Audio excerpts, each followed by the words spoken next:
The title of the talk really is Fighting Human Trafficking with AI. I thought a lot before actually coming up with this title because we haven't solved the problem. So, that's one thing I do want to point to. We're only fighting the problem. We've hopefully created a big dent, and I'm going to sort of try to make this into a feel-good story, but there's still a lot of work to be done on this, and so that's part of the talk as well. Where do we go from here, and how do we solve what is really a very big problem, even here in the US? So let me get started with some acknowledgements. So this was work that was done over a multiple number of years. So since 2014, it's been done, funded by DARPA Mayank. So I don't know how many of you have heard about DARPA. It stands for the Defense Advanced Research Projects Agency. It's the defense research arm of the US government. Probably the biggest in the world, in terms of defense research. But it does a lot of stuff besides defense research. And this project was one of them. So the Mayank program was instituted for what's called domain-specific search. The idea was that, we are sort of living in an era when we have a one-size-fits-all search engine, right? We have Google, we go on to Google, we can search in a very limited number of ways, which works really well. You type some keywords, you get some web pages, or you go on to Google Scholar, you can search for papers, you go on to news. It's sort of, you have to either use what they have, or you have to invest in something, some kind of technology which would require a very heavy investment. Like, what Yelp did, for example, or what YouTube does with video search. Those are examples of domain-specific search, a little bit different from normal search. So Mayank was designed to build domain-specific search engines without requiring a whole army of data scientists. So the idea was, if I'm let's say an investigator, I'm interested in sex trafficking, maybe I'm from the Securities and Exchange Commission, I'm interested in fighting penny stock fraud, or I'm a student and I want a startup which recommends cocktails. So, that's my domain. So it could be anything. How do we build a search engine for that? That's what the broader program was about. And the human trafficking was really a very impactful use case that the program sort of took as a very challenging way of evaluating, just what the system can do when pushed to the limit on a very challenging problem. Pedro Zekeli is my boss and the leader of our group at USC ISI. I'm a researcher there. And so there were a number of organizations that were involved in this work as well. Columbia University, which did some of the computer vision, deep learning stuff. Inferlink and Next Century are two small companies which also helped us with the UI and the information extraction. And we led the effort, so which is the Information Sciences Institute, a research institute that is part of USC. So, human trafficking, how extensive is the problem?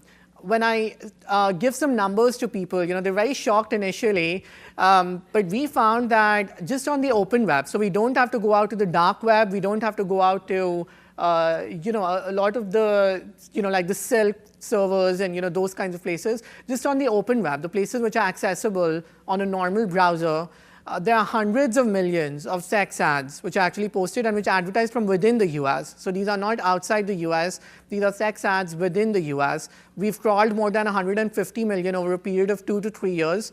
Now, obviously, these are not all human trafficking. These are sex advertisements. We don't know how many are human trafficking, but there's a significant portion which is human trafficking, according to the evidence. And it's also important to note that 150 million or whatever million doesn't mean 150 million people, because many people, repost ads. So, the number of unique individuals is likely smaller, but this is just to kind of to give you a sense of how much activity is out there, regardless of how many individuals are there or whether they're willingly doing this or not, etc. So there's a lot that is going on. The internet clearly has a lot to do with this. It's very easy to advertise, even though it may not be legal. And I don't know how many of you heard about this news, but recently, just a few months ago, the webpage Backpage.com actually shut down. It was taken down by the FBI, the IRS, several agencies. Backpage.com, for those of you who don't know, used to look a lot like Craigslist.com. It was kind of like Craigslist. It was a classified, ad posting service. It had all kinds of things, people renting out apartments, furniture, vehicles, and it also had a dating section. And it was inside the dating section that you would find the sex ads. It was not really a dating section. It was a cover for sex advertisements. And I don't know what was the final, the way that they shut it down, what was the legal reason for it. But tax authorities were involved and so on. And the CEO, I know that the CEO is cooperating at this point with the investigation and so on. So this is a pretty big deal. Backpage.com was huge. It had a top 1,000 ranking, among the websites and so on. You can actually go and look it up on Wikipedia. It was a pretty huge deal to shut this down. And it just happened earlier this year. So, we are sort of, making a dent in human trafficking. This was an independent project, the Backpage.com, that was conducted. In addition to that, I'll go into the impact that our work has had. We've transitioned our work to New York District Attorney's Office. Here in San Francisco, the work has also been used. I'll go into some cases that were prosecuted with that. But I do want to point out one more thing before I go into the human trafficking case, that in general, illicit activity has gone up a lot on the internet. The internet has vastly had a positive impact on our lives, but it has also increased the scope of illicit activity. This is a problem that we all need to think about, because we keep hearing about it, safety and trust in AI, fake news, abusive behavior online, cyberbullying. All of these are sort of components of bad behavior on the internet. This is one of those. The other case that we have experience with is penny stock fraud. This is what happens when you have these penny stock companies. They run these pump and dump schemes. They run these promotion campaigns. You may have seen some of it. Make $4 million in a year or a week or whatever. You buy this stock now. It's going to go up by tenfold or something like that. The sad truth is that there are a lot of older people, people who are not very savvy with technology, who actually fall for these things, and they end up losing all their money. So it's very sad when these kind of things happen. And in general, in our group, we're trying to build systems which allow us and which allow stakeholders, whether it's investigators, social agencies, social scientists, to try and understand this activity and to try and influence this activity so that we are not victims to the internet. So the broader question, which I sort of addressed in my work and which I will try to address in the rest of this talk, is how do we use AI, where AI is a very broad term over here, but in general, how do we use adaptive systems, how do we use AI to provide decision support to investigators? It's a very simple question, but it contains three very important components. A, who's the customer? So the customer are investigators. These are law enforcement.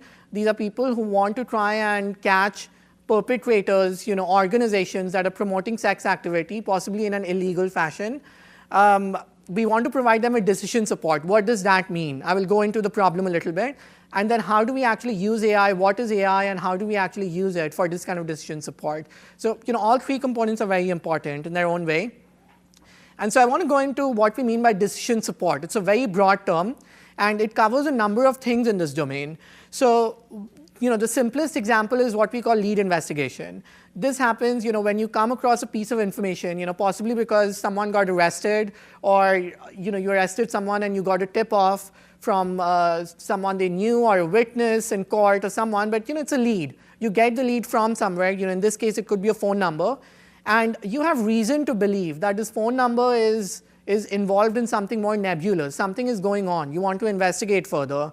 And so you really want, all the ads, and specifically the ad with the earliest posting date. So you want to know what was the ad where this phone number appeared and which has a very early posting date. When did this activity actually begin? If we can somehow figure out, starting from this phone number, some kind of trail of activity, then, we could maybe try to start putting the pieces together. So this is not something we expect the machine to solve, but we want the machine to give us the data which will help us to solve the problem.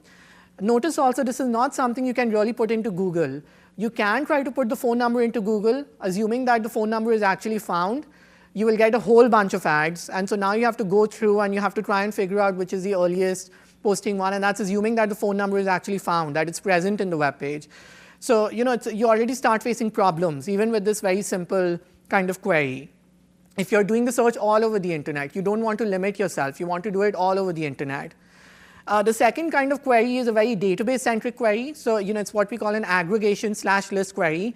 In this case, it's very well known within the sex industry, the online sex industry and the general sex industry, that Asians in particular, but also Hispanics, minorities, they're often either smuggled in or sometimes even within the country, if they were born and raised in the country, there's a higher probability that they're going to get sucked into this industry. There are a number of Asian massage parlors. They're actually on Yelp. We found some of them on Yelp. During the day, they're legitimate. You can go and get a manicure or pedicure or wax or something like that during the day. And at night, they turn into something very different. And this is the kind of activity that investigators want to know about, because it's illegal, and it's quite possible that some of these girls who are working as waitresses, manicurists, or have been brought into the country under that pretense are actually being trafficked for sex. Their passports are taken away. They face horrible conditions. It's both labor trafficking as well as sex trafficking, usually both. So we want to find out what are all the ads that contain an Asian ethnicity, so that we can maybe start tying them together, start seeing where they're posting, when they're posting. Can we link them? If there are images, there are usually images, can we use deep learning of some kind to link the images, link the ads together? So there are all kinds of possibilities over here. And then some of the more interesting AI-centric inferential challenges. One of these is indicator mining. So here we want to classify web pages. We want to know what are the ads in Chicago, for example, that have high probability of movement. Another one is, what are the ads which seem to have some kind of drug use? What are the ads that seem to have underage people involved? These are things which are usually not mentioned on the ad. You have to kind of infer it, and then based on the inference, you might conduct an investigation. But these are indicators. They sort of indicate that something might be going on. In the case of movement, social scientists kind of know that when someone is moving around a lot, she's going from city to city, week after week, month after month, there is a probability that she may be getting trafficked.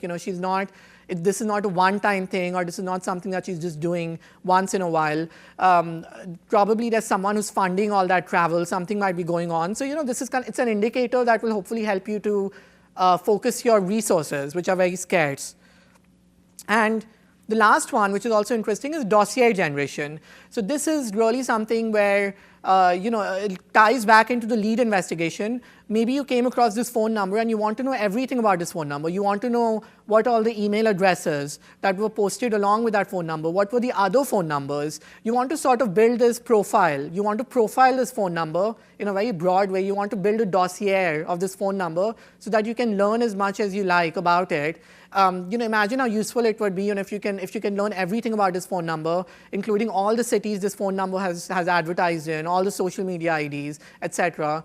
You can really do a lot of, just by reading the dossier, you can figure out whether to investigate further or not. So how do we do all of this? It might strike you as we sort of go through these questions that you've sort of seen these kinds of questions before, especially if you work in databases. So if you work in databases, it's not, these are questions, find the minimum price or find the average price of a product, or, given a product, find me all its attributes or find me all its competitors and so on. So these are very database-centric queries. Ideally, if we could somehow go from all this raw data, imagine that we were able to crawl all this data, which is already a big problem. But suppose we could crawl all the sex ads on the internet using some model, and we have hundreds of millions of web pages that we believe are very relevant to our domain. If we could somehow extract all the key pieces of information, phone numbers, names, locations, we could put them in some kind of a database, and then we could make this database searchable, possibly using some kind of a GUI or intelligent search technology. That's really the way to go. That's how you would solve this problem. There are 3 question marks because in all 3 cases, the problem is unsolved.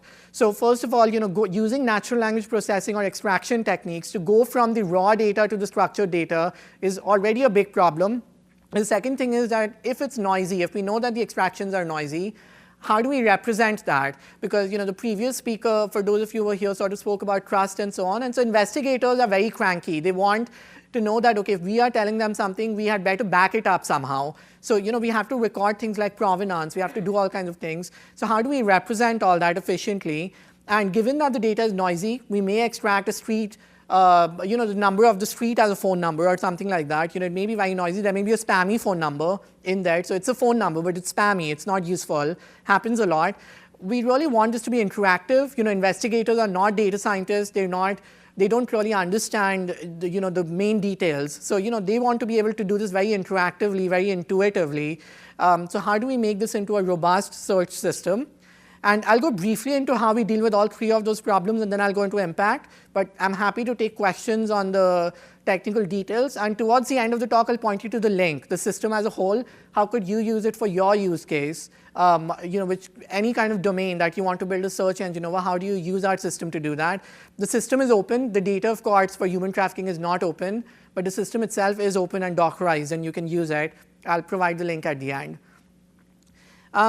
So, just to recap, the reason why this is hard is because, not just that it's hard in general. If you had normal English text, this would already be a hard problem. NLP is not a solved problem. But in the case of sex ads, you start seeing this very interesting way in which people express themselves. They don't express themselves like you do even on social media. Social media is already very noisy in the way you express yourself, the way you use punctuation, or the way you try to squeeze things into 140 characters. But in the sex ads, they have their own language model. The way that they express their language is very different. I have some real examples here. I changed the phone number on the last line, but otherwise the examples are real. They're taken from web pages. And these are difficult examples. In the very first sentence, you see things like, my name is Charlotte. Charlotte is also the name of a city. So it can't be as simple as, you take a glossary and you expect that to extract correctly. You have to use the context. You have to use things like word embeddings and so on. You have other things, I'm New York and so on and so forth, very unusual name. The last one is particularly nebulous. It's a phone number followed by an age. So it's 121-656-0912. I changed those, but not the way that it's formatted. And then 21 is actually the age of the individual. This is the kind of case that would be hard even for a human being who doesn't have experience in the domain. We want to try and extract all of this stuff and automatically over hundreds of millions of web pages. It's a very difficult problem. And machine learning systems will make a lot of mistakes on this problem. We also don't have a lot of training data. So this is one of those cases where there's a huge amount of unlabeled data, but there's not a lot of labeled training data, and we can't easily crowdsource this kind of thing either. It's expensive, and it's not appropriate also in a certain way. It's a sensitive domain. So we're dealing with this very unique and not completely uncommon, I would say, problem where you have a lot of unlabeled data, and you have a very small amount of labeled data, and then how do you really work with that? So that's kind of an interesting research challenge in its own right. And so our system, what we came up with, is called Domain-Specific Insight Graphs, or DIG. I'll go a little bit into what those terms mean, but in essence, what DIG does, it has three big components, and so the red box that you see is a knowledge graph. I'll show an example, but the green database that you saw in the middle in the previous slide, that is kind of what we use. The knowledge graph representation is what we use for our representation. It's a very NoSQL, semi-structured way of representing data, very flexible. And the other three components, the first one is domain discovery. So this is the crawling portion. How do you actually discover these hundreds of millions of sex ads which are possibly relevant to your inquiries? And for this one, we worked with NYU, we worked with NASA's Jet Propulsion Laboratory, also a company called Hyperion GUI. They were the ones who actually built the domain discovery, which got integrated into GUI. But the idea is to use some kind of reinforcement learning, or some kind of sort of never-ending learning almost, where you start with some keywords, you start with some example pages, and then the system sort of learns to understand what you're looking for. And these pages sort of come in, they crawl, they're downloaded into a sort of this corpus. And on top of that, we do the knowledge graph construction. This is the information extraction. So we need to figure out the phone numbers, the names, all of that. This is also the linking. We need to link things. We need to do entity resolution, clustering, data cleaning. All of those things need to be done. And it's important to remember that there's this investigative schema. So this is actually defined by the domain expert. So the investigators came in and they told us that these are the things we're interested in. We're interested in phone numbers. We're interested in physical attributes. So these are the things that you have to extract and that the system needs to extract. If you have a different domain, like penny stocks, this investigative schema would be different. So it's not a one-size-fits-all. So the architecture is sort of designed so that the domain discovery, the knowledge graph construction, all of this is designed to be domain-specific in some way. That's where the domain-specific comes from. And then we have the search engine and the GUI, and I'll show some screenshots. But the idea here is that you enter these very sophisticated queries, in a way, the 4 or 5 different examples I showed earlier. And we sort of built a very special search engine that takes into account the fact that the knowledge graph is noisy. So it does not assume a perfect extraction. It takes the provenance into account. It does ranking. It does all kinds of things. But it's noise aware. So it's a very real search engine. It doesn't assume that we've actually done the previous steps perfectly. And so that's the thing to remember about it. That's why it's sort of a special search engine. And so for those of you who have not seen it before, I just wanted to show an example of a knowledge graph. It's actually a very simple definition. Mathematically, it's just a set of triples. Where you have, each triple is like an edge in this graph. So you have, for example, Barack Obama is politician of United States. So think of that as a triple. You have an entity, a relation, an entity. And so you can list all the triples, and then if you draw it out, it becomes a knowledge graph, because there's a lot of connectivity between it. And there's more to this definition also, but it's a very intuitive way of representing data. What's nice about this is that unlike SQL or even key value, it's very flexible. These properties can be defined by you, but they don't have to exist for everything. So if you don't extract something, it doesn't have to be there. It doesn't take up any space. Like for example, if I had an escort extracted from an ad, if I don't have a phone number, then the phone number property would not be here. It's as simple as that. It would not take any space. There would be no triple for a phone number for that person. And so the idea is that as we extract the phones, the names, the physical attributes, we sort of build this knowledge graph out of this. And so, before I show the screenshots, I would just quickly like to show you our knowledge graph. So our knowledge graph, this is literally one triple that got extracted. It says that, there was an ad. So for every ad, we form a node in the knowledge graph. This ad contains an ethnicity Caucasian. This is a triple. But there's a whole lot of stuff, above the triple. There's a lot of provenance that we also collect. So we have things like dates. So, when did we extract this? What's the confidence? Even in the confidence, we have things like number of sources. So how many sources was this triple extracted from? Obviously, the more sources you extract from, the more confidence you have. As you can imagine, this is useful in the query execution. When we have doubt, is this the phone number or is this the phone number? The one that got extracted from more sources or that has more confidence is going to be the one that we want to return at the top, right? And so we sort of record all this provenance so that we can provide some background knowledge to the investigator who is using the search engine. And so now I also want to show you guys some screenshots. Normally, I like to do a demo, but the system has since been moved to the New York District Attorney's office, so I can't do that. So I'll just show you some screenshots. So usually what happens is that in Dig, the search usually does not begin with keywords. We provide this kind of a form to investigators. You can enter whatever you want. If you only have keywords, you can also enter just that. That's fine too. You can even enter image links. You can enter multiple criteria. So for city, if you're looking for Dallas, Houston, both, you just enter it with a comma. There are also ways to do a conjunction instead of a disjunction. So if you want like A and B, there's also ways to do that. So we kind of give you, this schema was defined by the domain expert. They sort of told us these are the fields we want extracted. These are the fields we want to search on. So, this is kind of defined by the domain expert, and then we extract and so on. And this is how you begin your search. And then when you type in the search, when you enter the search, you get a list of ads ranked by relevance. So in this case, you can see like it has a 2.06 relevance, this first ad. That's the highest relevance. For this one, I think we searched on Chicago. The highlights are the matching search criteria. So we searched on Chicago for a certain kind of service with certain ethnicity, because these were the leads that came to the investigator. And we see the highlights, so you can kind of see why the ad got returned in a way. You also see the relevance score. You see some of the stuff that got extracted.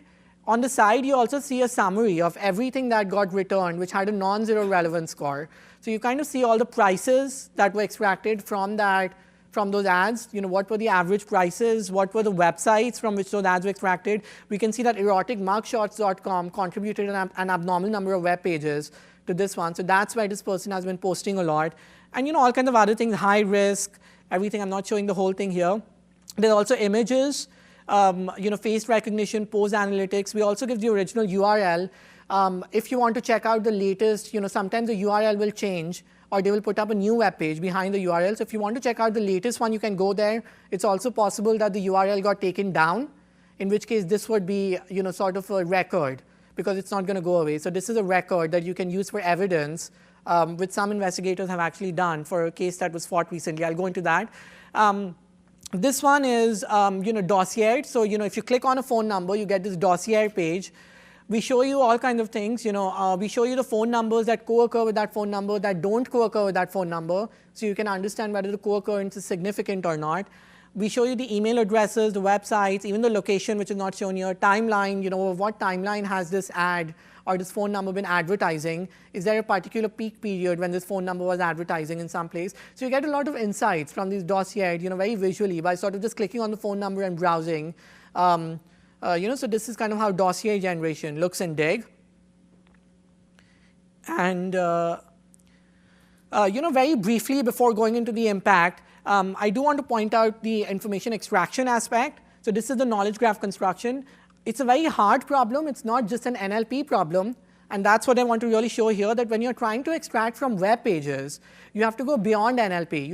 NLP is important too. So for example, you have this text over here. Once you scrape the text, then you would want to apply some NLP techniques.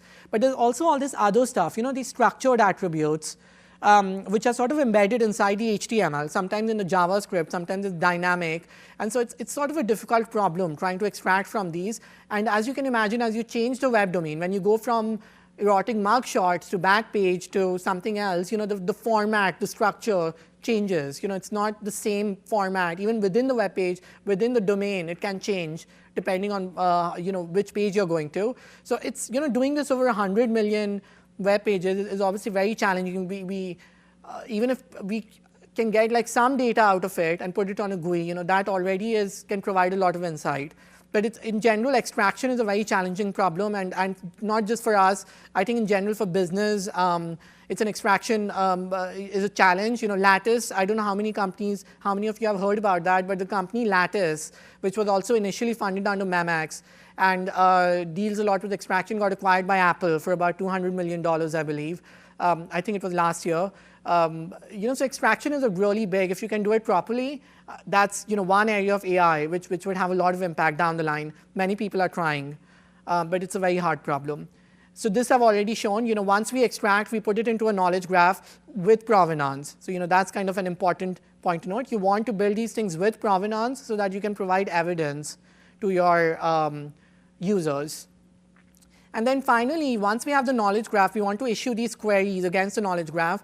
Technically, what happens is that when you enter things on the form, it gets translated on the back end to a query which kind of looks like an SQL query. It's actually a Sparkle query for those of you who've heard of Sparkle. But it's very SQL-like. It's sort of like a database query. But if you just try to execute this database query against your database, you will get back almost no results because of noise. Because even if you get one thing wrong over here, instead of Claire Gold, maybe you have Claire. Maybe you didn't extract the review site ID. Maybe the price is different. It was $490, not $500. You would not get results. So this needs to be robust. And so the way we do this is that we reformulate the query into multiple sub-queries, and then we run those sub-queries against the database, and we get a rank list of candidates. That's like a one-slide overview. We have an entire paper on this. But it's essentially query reformulation. You want to relax the query bit by bit and rank the results so that you get precise results at the top, but even if you don't have everything in your database, you're still able to return a good set of ranked results. So that's kind of an interesting way of dealing with noise when you're querying against a very noisy database. It's sort of a thing to note because it shows that AI, even when it's noisy, if you use techniques like these, can still be very useful. As long as you use it the right way and you build your search engine the right way, and so on. So I've gone a little bit into this, but this is just a summary, one slide of Dig capabilities. We can build networks, aggregations, facets are those things on the side. When we showed the prices, the risk, and all of that, it sort of looks like facets on Amazon. You can click on the facets, you can play with them, you can filter by them, all of those things. So it really offers you a lot of customization and allows you to gain insight in your own way, in your domain-specific way. And obviously, to make this happen, we use a lot of tools. We were required by the Memex program to actually use open source tools, and not just open source tools, but permissive license open source tools. And Dig itself is permissive license. It is under an MIT license, so you can actually download it. You can use the source code. You can use it within your pipelines, and you can use it secretly. You don't have to acknowledge us. You don't have to adopt our license. It's the most permissive license that there can be, the MIT license. So you can literally use it in your pipeline, and it's Dockerized in a way. So it's really amazing. I think that what open source, it's sort of a use case, feel-good story about open source, of making open source work for problems like these. We didn't have to go down a proprietary route for this. Okay, so in just about a couple of minutes, I just want to quickly go through our impact that we've had over 3 years. So over 3 years, we had 2 billion triples in our knowledge graphs. More than 100 law enforcement officers were using this, along with other tools that came out under Memex. 3 convictions, including at least one in San Francisco. I'll talk a little bit about that. More than 100 million ads from many web domains, including Backpage.com, which in an independent investigation got shut down. But that was just this year. Before that, we collected a lot of ads. A big chunk came from Backpage.com before that. So the axes are very hard to read over here. HTRU stands for the Human Trafficking Resource Unit. They're an office in New York. This is essentially a timeline. It's years. And at this point, which is around 2014, about I think the end of 2014, about 6 to 8 months approximately, I think, after the Memex program began, when the Memex tool started getting rolled out, the number of investigations, so this is the count of investigations, as you can see, just shot through. So investigators were really able to use this to launch a very large number of investigations compared to what they were doing before. So that was the first line of impact. And then, of course, there were the prosecutions, all very recent. This one, 7 to 14 years. I believe it happened in New York. This one happened in New York. Sex trafficker sentenced after woman. This was a very interesting case. What happened was that this woman was kidnapped, I believe, or she was in the process of getting trafficked. She was locked in a room on the 6th floor. Her trafficker told her that I'm going to come back, and then after that we're going to take you away. And so he was gone. She had a very stark choice. She could either wait for him to come back, or she could jump from the window. She chose to jump from the window. Luckily, she didn't die, but she got very badly injured. She was lying in the hospital. And when this guy was arrested and charged, he made the claim that she was doing it willingly. I was not involved, or I was not the significant factor. She was doing this very willingly, and she's probably just using this to try and blackmail me or something. And then they went back into the system, and what they found was that some of these ads were getting posted while she was lying unconscious in the hospital. They were getting posted with her name, her picture, her phone number, all these pieces of information, and ultimately they were able to link it back. They were also able to fight the prosecution in New York, I believe, rather than New Jersey, because the ads were getting posted from New York and so on. So even the small things, just provenance, keeping track of the ads, being able to search the ads can really be a very big bonus. And the last one, of course, was San Francisco. I believe this is the longest term that has actually been granted in recent history under this law for the sex trafficking case. This just happened now, very recently, I believe less than a year ago. So these were all things that happened because of the Memex tool as a whole, not just because of DIG, but DIG was one of the 2 search technologies that these law enforcement were using. The other impact, and this is the one that really convinces me that this is making a dent, is the blue bar that you see over here are the number of prostitution-related arrests, and the portion of red are the number of arrests that were, the fraction of arrests that were investigated for human trafficking. What you find is that when the Memex tools got rolled out, the number of prostitution-related arrests went down. So they were not arresting these girls. When you arrest them, in some sense, they're the victims. When they sort of get in, they're perpetrators, the people who are trafficking them or are using them have to come in, pay their bail. They're even more indebted to that person. They're put back on the streets. They have to pay off that bail. That's how this industry works. It's very sad. But, what we're finding is that more and more, law enforcement is not adding to the burdens in a way of some of these women, who might be forced into this. But a bigger fraction is being investigated for trafficking. So when they do make an arrest, they are usually able to do a trafficking-related investigation because of the evidence that they find. And this is good news because it means that the arrests are being used to find out, who's trafficking them, what's happening. There's a proper investigation that gets launched because of this. So this, it's gone from less than 1% to more than 62% of these arrests are now being investigated for human trafficking. So that's a very positive signal. And so these are some real testimonials from our users, from the SFDA, from New York, and so on. And this is really what makes us very happy to know that they're using this and they find this useful. and it helped to bring about some sense of justice to this domain. So, we're very grateful to them that they sort of used the system, provided feedback to us over the years, and were willing to provide feedback openly after they started using the system. And so just very briefly, we've had a lot of academic outputs as well. We've published a lot of papers. We have 2 books coming out, tutorials, demonstrations, and so on. So we've done sort of our own academic bit trying to explain the technical details behind this. I have posted these slides. So, if you're interested in learning more about the technical details, you can go to the papers. And even more interestingly, we've also done some social science studies. So we're working with social scientists to try and understand the social network behind the sex domain more generally. How does it work? How do people get into this industry? What does it look like? And so I want to show you guys, it's very faint. I don't know if anyone can even see it, probably not.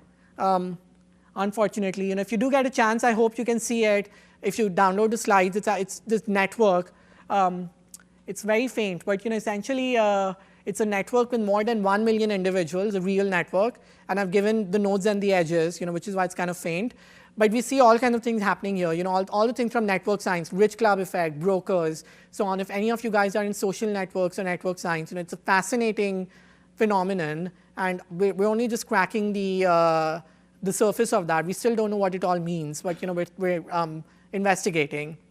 And then finally, some of the work, involves things like name matching, phonetic matching, which we've kind of refined for this domain. You can kind of see here, when you type words in, we're able to figure out using these kinds of techniques, which names match, which phone numbers match, and so on. So, that's just a, sort of a hint, of some cutting edge AI in there.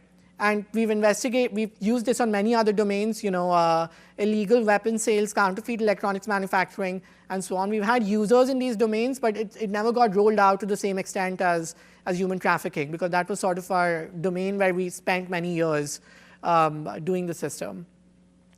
And so with that, I'll conclude. That is kind of the link where you can actually find DIG. That's a project page, and on the project page, there's a GitHub link where you can actually go. We have a full software package. We maintain the package actively, so if you run into problems, you can open an issue, and we're happy to address it. We provide you with sample data, using museums in the US. So, it's not just for human trafficking. You can use it for any domain. And so we give you an example of how you can find data, how you can use it. And I do hope, that you, if you do try it, if you have feedback, please reach out to us. I hope that it will be useful to you. And if there are questions, I think we have just about a few minutes left. So I'm happy to take questions.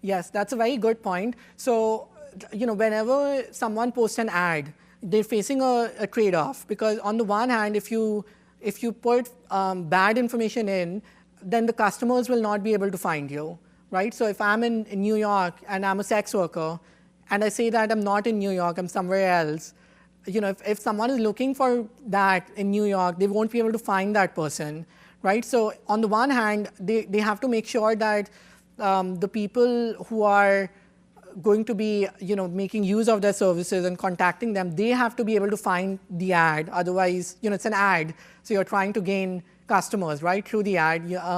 So that's a very real trade-off. So what they try to do is, they try to use some kinds of obfuscation, as you saw, some of those examples, the way they wrote the phone number, and so on. The idea is that somehow you get a human to the page, using filters like location or ethnicity or those kinds of things. And then, on the page, some pieces of information are obfuscated, which hopefully only a human being can read. An automated system will have a hard time reading. So that's kind of the trade-off. The pictures is a very real concern. We've seen it especially, not generally, but we do see it a lot with Asian massage parlors. The same image, especially some Asian celebrity in China or somewhere else, their picture gets used a lot. And what we found for those is that when we run the deep learning system, the same image gets matched across many, many different ads. And so it shows up as a sort of a high degree node. And so we're able to blacklist it. And so we have to use techniques like that. Same thing with phone number. You see the phone number also. Sometimes you see a spammy phone number or the phone number of the web page customer service or something like that, which gets extracted. And it shows up in many, many different web pages. So we try to build a blacklist, or we get rid of it if we see that it's a very high degree node. It's not going to influence the search. So we have to use techniques like that when we are constructing the knowledge graph. It's sort of what we call a knowledge graph refinement or knowledge graph identification, where you sort of have to do this inference once you construct the initial knowledge graph. And there are a number of techniques involved, including blacklisting. Entity resolution is another big one. When the same person is advertising, it's a very difficult problem. How do you figure out that these two ads are actually being advertised by the same individual? The name matching that I showed earlier, is one way. We sometimes try to match phone numbers. Sometimes the image comes into play. The deep learning recognizes that the two faces are the same, and so on. So it's a combination of all of these different things: the machine learning plus network science heuristics plus some rules, plus even sometimes a little bit of manual work when we're not sure. It could flag it, and then we had a way where we could actually flag things in the GUI that this is incorrect, this is correct, and then it could go back and sort of learn and come back. And that didn't take off. We didn't do a lot with that.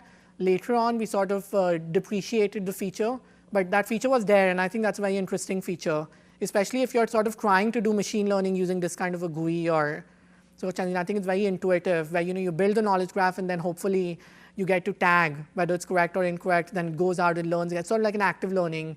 So I think we're just touching the tip of the iceberg with systems that can sort of help us to clean those kinds of errors. But yeah, to answer your question, it was a combination of things. Yeah. Other questions? No?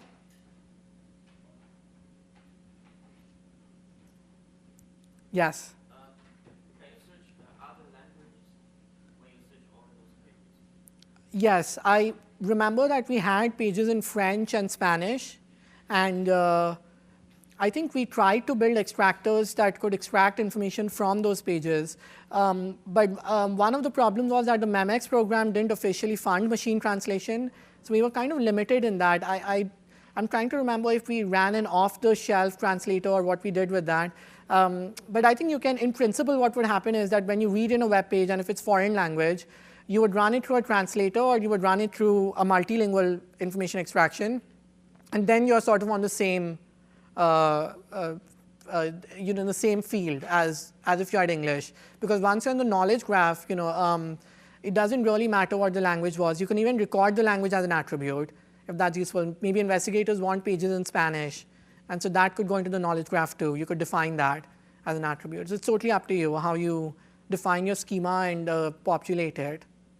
Yeah. You said that you had some convictions, so I was wondering, this is kind of like a new thing for the US legal system probably, so how was it like having that as evidence accepted into court? Was there any problems with that? They could not use it extensively. I mean, they certainly could not say that they went out and found the web page, and so that's why they arrested the person or anything like that. I mean, they had to go through all the hoops. Whenever they called for a subpoena, they needed clear evidence that was warranted, and so on. But I think what they, in the second case that I was pointing out, the fact that they were able to locate that, there were ads being posted from a certain location, and they were posted while someone was lying unconscious, so that person could not physically have posted the ad at that time, I think certainly did make a big difference in the system in terms of providing evidence or having the case fought in a different court than another court where it was trying to get pushed.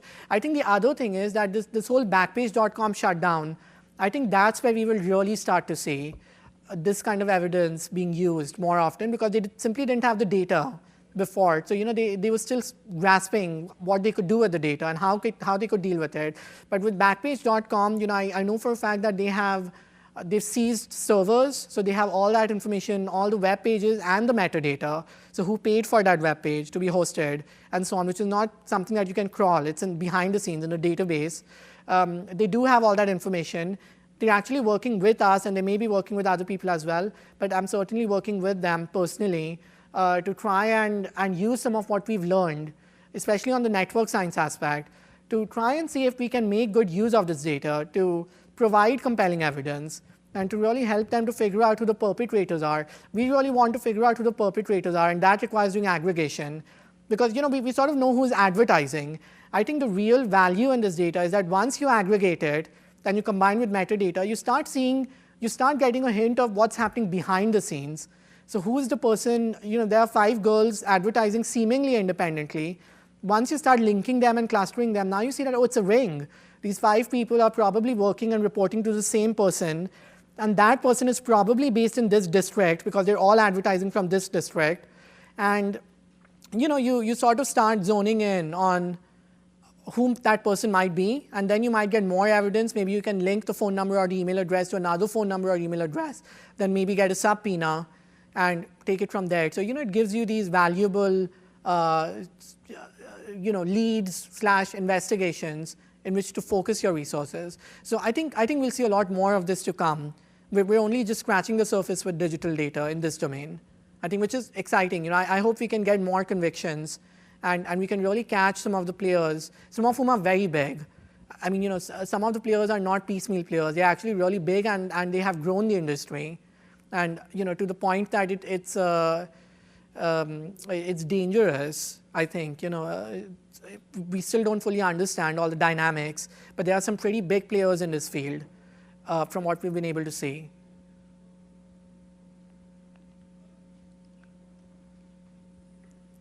Okay, well, thank you for coming. I know it's been a long day and a long 3 weeks. And if you have questions, feel free to write to me or just shoot me an email. Thank you.